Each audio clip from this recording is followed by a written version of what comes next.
శ్రీమాత్రే నమః. అందరికీ నమస్కారం అండి. ఈరోజు వీడియోలో ఈ 2026 సంవత్సరంలో వచ్చే భోగి, సంక్రాంతి, కనుమ తేదీలేంటి? వీటి విశిష్టత ఏంటి? ఈసారి భోగి పండుగ జనవరి 13 తారీఖున జరుపుకోవాలా? 14న జరుపుకోవాలా? అనన్ని విషయాలు కూడా ఈ వీడియోలో క్లియర్‌గా తెలుసుకుందామండి. వీడియోని ఎక్కడ కూడా స్కిప్ చేయకుండా లాస్ట్ వరకు చూస్తే గనక మీకు అన్ని విషయాలు కూడా క్లియర్‌గా అర్థమవుతాయి. ప్రతి సంవత్సరం హిందువులు ఆచరించే ముఖ్యమైన పండుగల్లో సంక్రాంతి పండుగ ఒకటండి. ఈ సంక్రాంతి పండుగను పెద్ద పండుగని, పెద్దల పండుగని అంటుంటారు. సంక్రాంతి అంటేనే అందమైన రంగవల్లికలు, భోగి మంటలు, పిండి వంటలు, గాలిపటాలు, కొత్త బట్టలు ఇలా ఎంతో సరదాగా సంక్రాంతి పండుగను జరుపుకుంటుంటారు. భోగి పండుగ రోజు ఉదయాన్నే భోగి మంటలు వేయడం, సాయంత్రం పిల్లలకు భోగిపల్లి పోయడం చేస్తూ ఉంటారు. అలాగే హరిదాసు కీర్తనలు, కోడి పందాలు, బొమ్మల కొలువులు, కొత్త అల్లుల సందళ్ళ మధ్య సంక్రాంతి పండుగను ఎంతో సంతోషంగా జరుపుకుంటారండి.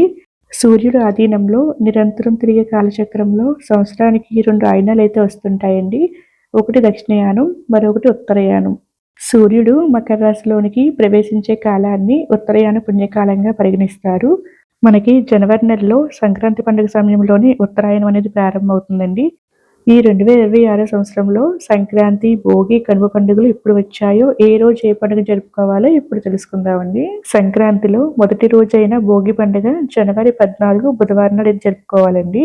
రెండవ రోజైనటువంటి మకర సంక్రాంతి పండుగ జనవరి 15 గురువారం నాడు వచ్చిందండి. మూడవ రోజైనటువంటి కనుమ పండుగ జనవరి 16 శుక్రవారం నాడు అయితే వచ్చింది. మనకి సంక్రాంతి పండుగ మొదలయ్యేది భోగి పండుగ రోజు నుంచండి. ఈ భోగి పండుగ రోజు నాడు భోగి మంటలు వేస్తారు. ఉత్తరాయణ కాలం మొదలవగానే చలి ఎక్కువగా ఉంటుంది. కాబట్టి దాన్ని తట్టుకోవడానికి ఈ భోగి రోజు నాడు భోగి మంటలు అనేది వేస్తారండి. ధనుర్మాస వ్రతం అనేది భోగి పండుగతోనే ముగుస్తుందండి. ఈ రోజు ప్రతి వైష్ణవాలయాల్లో గోదాదేవి కళ్యాణం అనేది జరిపిస్తారండి. అలాగే భోగి నాడు సూర్యాస్త సమయంలో చిన్నపిల్లలకు భోగిపల్లి పోస్తారండి. చెరుకు ముక్కలు, రేగిపళ్ళు, బంతిపూ రేకులు, చిల్లర కాయిన్లు కలిపి పిల్లలకి దిష్టి తీసి తలపై నుంచి వేస్తారండి. అలాగే ఇరుగు పొరుగు వారిని, పెద్దల్ని పిలిచి పిల్లలపై భోగిపళ్ళు వేసి వారికి తాంబూలాన్ని ఇస్తారండి. భోగి పండు తర్వాత వచ్చే రోజు మకర సంక్రాంతి పండుగ అండి. ఈ 2026 సంవత్సరంలో మకర సంక్రాంతి పండుగను జనవరి 15 గురువారం నాడు జరుపుకుంటారు. సూర్యుడు మకర రాశిలోకి ప్రవేశిస్తాడు కాబట్టి ఈ రోజును మకర సంక్రాంతి అని, మకర సంక్రమణం అని పిలుస్తుంటారు. తమిళ వాళ్ళు ఈ మకర సంక్రాంతిని పొంగల్గా జరుపుకుంటారు.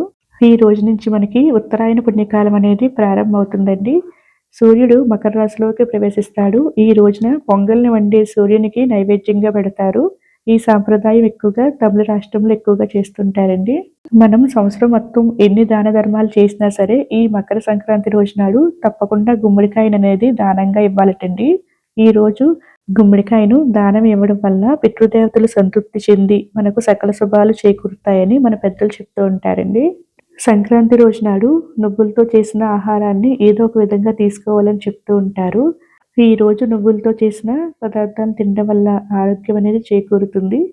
తెల్ల నువ్వులను దేవతర్పణం కోసం, నల్ల నువ్వులను పితృతర్పణాల కోసం వినియోగించాలని మన పెద్దలు చెప్తూ ఉంటారండి.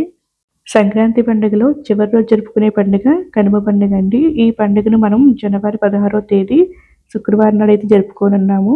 సూర్యుడు మేషరాశిలోనికి ప్రవేశించే రోజును కనుమగా భావించడం వల్ల ఈ సమయాన్ని మేష సంక్రమణంగా పిలుస్తుంటారు. మానవ మనుగడకు మూలాధారమైన పశువులకు ఈ రోజు కృతజ్ఞతా భావాన్ని తెలియచేయడమే కనుమ పండుగ యొక్క ముఖ్య ఉద్దేశం అండి. ఈ కనుమ పండుగ రోజు నాడు ముందుగా రైతులు పశుశాలను శుభ్రం చేసి, గోవులను, ఎద్దులను శుభ్రం చేసి వాటికి పసుపు రాసి కుంకుమ బొట్లు పెట్టి అలంకరించి పూజిస్తారండి. ఈ రోజు వాహనాలను కూడా కడిగి పూజిస్తారండి. అలాగే గ్రామ దేవతలకు నైవేద్యాలు వండి సమర్పిస్తారు. ఈ సంక్రాంతి పండుగని రైతుల పండుగని కూడా అంటారు. ఎందుకంటే రైతులు కష్టపడి పండిన పంట ఇంటికి చేరే సమయం ఇదే కాబట్టి ప్రకృతికి, భూమాతకు కృతజ్ఞతా భావాన్ని తెలుపుతారు. ఈ విధంగా తెలుగు రాష్ట్రాల్లో భోగి, మకర సంక్రాంతి, కనుమ, ముక్కనుమ 4 రోజుల పాటు ఘనంగా జరుపుకుంటారు. ఇందులో భోగి మంటలు, రంగవల్లులు, కొత్త బియ్యంతో పొంగలి, పశువుల పూజ, దాన ధర్మాలు, కుటుంబ సభ్యుల కలయిక, సాంప్రదాయపు వంటలు, కొత్త అల్లుళ్ళ సందడితో గ్రామీణ ప్రాంతాల్లో ఆనందంగా జరుపుకుంటారు. సో ఇదేనండి వీడియో. నా వీడియో నచ్చితే కనుక ప్లీజ్ లైక్ చేయండి, షేర్ చేయండి, సబ్స్క్రైబ్ చేసుకోండి. మరొక మంచి వీడియోతో మళ్ళీ కలుద్దాం. సర్వే జన సుఖినో భవంతు. Thank you for watching.